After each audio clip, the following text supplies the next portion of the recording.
É sempre um grande jogo, confronto histórico, não precisa nem dizer. O Corinthians jogando para não se aproximar da zona de rebaixamento ainda mais, para não correr o risco de fechar a rodada ainda mais perto dessa zona de rebaixamento, pensando que o próximo jogo é fora de casa contra o Cruzeiro. Um São Paulo que defende o seu lugar no G4 está muito ameaçado, porque o Grêmio, que inclusive joga em casa nesta rodada, se o São Paulo não ganhar, até o empate do São Paulo dá chance ao Grêmio de entrar no G4 e seria mais um baque para o Tricolor, que já foi líder do Campeonato Brasileiro, brigou pelo título, aparentemente agora não briga mais pelo título e está defendendo a posição do G4. Cai para o G6, desanima a torcida, enfim, aumenta a pressão em cima de treinador e tudo mais. Tem a questão dos treinadores, especialmente Jair Ventura muito pressionado. Dependendo do placar do jogo, acho que cabeças podem rolar no jogo deste sábado. Por outro lado, o Corinthians tem a volta do Jadson, e isso é muito importante na parte criativa.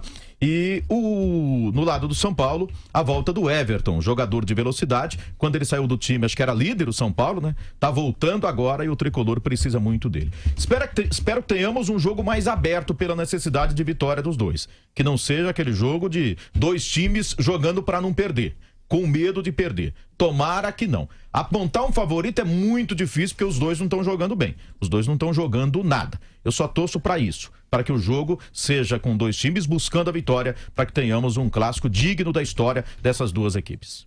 E o Vampeta?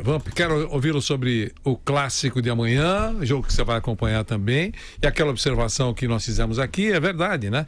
É a primeira vez que o São Paulo chega lá na Arena do Corinthians, com o Corinthians numa situação nunca ganhou lá, né, professor? De fragilidade técnica nesse instante. 8 jogos, 6 vitórias do Corinthians, 2 empates.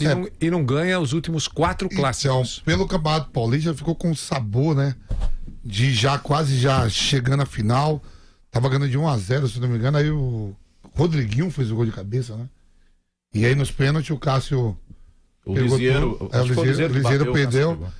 E o Corinthians chegou à final do Campeonato Paulista. O São Paulo chega em uma situação melhor, muito melhor na tabela.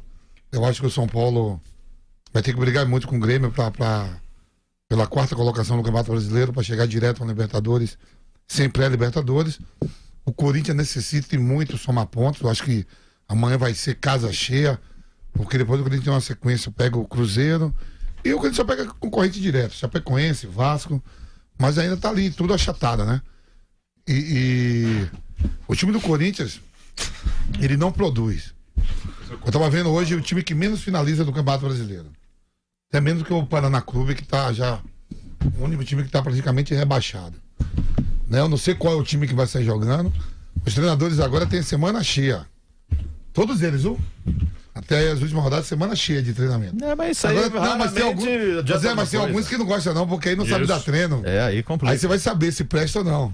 Mas viu, Gabriel? Então todos têm semana cheia, o Aguirre teve semana cheia, o Jair, mas jogando em casa ainda acho que o Corinthians tem dificuldade, mas é favorito. Mas o Jair promete mudar ali, botar o Carlos Augusto de lateral esquerdo, no lugar do Danilo, volta o Douglas no meio campo, ele que estava fora, o Jadson de volta, que é a boa notícia, né? Só boa notícia mesmo o Jadson, viu? O Jadson sim. E pro nível de futebol, o Jadson tá longe da condição física ideal, mas ainda tecnicamente faz toda a diferença. E ele, olha bem, quando ele tinha o Rodriguinho do lado, era duas cabeças pensantes, às vezes você tava mal, o Rodriguinho vinha. Sim. Os dois se conheciam, agora só tem o Jadson mesmo de cabeça pensante no Corinthians. E o São Paulo vai ter que ralar muito. Eu não sei quem é que o Grêmio enfrenta, não sei se o Grêmio... Vasco em casa, né? Vasco em casa, ó. Um empatezinho, uma vitória do Grêmio, ultrapassa o São Paulo. Pois é o momento, como já foi destacado na pergunta antes do intervalo, por um dos nossos internautas, né, Gabriel? Que talvez seja dessas 8, contando a 9ª partida agora nesse final de semana, o clássico majestoso em que o São Paulo chega em melhor condição. É fato que na semifinal do Paulista desse ano o São Paulo havia vencido e jogado até melhor que o Corinthians, foi um jogo muito ruim, mas o São Paulo foi melhor, havia vencido no Morumbi por 1-0. E levava o resultado do empate sem gols que o classificava até praticamente a última bola, quando o Rodrigo de cabeça fez um gol, aí nos pênaltis de novo o Cássio fez a diferença e o Corinthians se classificou e viria a ser bicampeão paulista. De lá pra cá muita coisa mudou e pra pior no Corinthians, dentro e fora de campo, e hoje o time vem muito mal. A sorte corintiana, como normalmente costuma acontecer majestosos, é que o São Paulo também já esteve muito melhor. Vem de vitória contra vitória, um empate contra um time que ainda sonha com o título, como o próprio São Paulo, mas com mais chances que é o Flamengo. e até com bons momentos. O São Paulo vem melhor que o Corinthians, mas eu acho que não a ponto tão melhor. E pela característica do time, o Corinthians não podendo perder, o São Paulo com dificuldades para criar ainda mais historicamente na Arena Corinthians, palpite de bolão aqui da Jovem Pan, 0-0. 0-0. Bom, mas em jogo emocionante? 0-0. 0-0. O clássico que a gente falou, né? Tem tradição, chama majestoso, não é à toa. Mas preocupa, porque tanto a Aguirre como o Jair Ventura, eles não são muito de atacados, eles são muito chegados. Eles preferem não tomar gols. A filosofia deles de futebol é não quero tomar gols.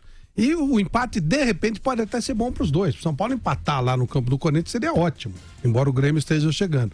E o Corinthians não perder do São Paulo, e mais um pontinho também ajuda. Eu espero que saia um gol bem cedo, porque aí os caras vão ter que sair da toca, quem tomar o gol, para que a gente possa ter um jogo decente. Eu temo mesmo que os dois metam duas retranqueiras, fica cada um de um lado, sabe? Que nem ping-pong. Joga para lá, outro, volta para cá, joga para lá, outro, volta para cá. Do jeito que eles são ousados, não se surpreenda se tiver um jogo de ping-pong.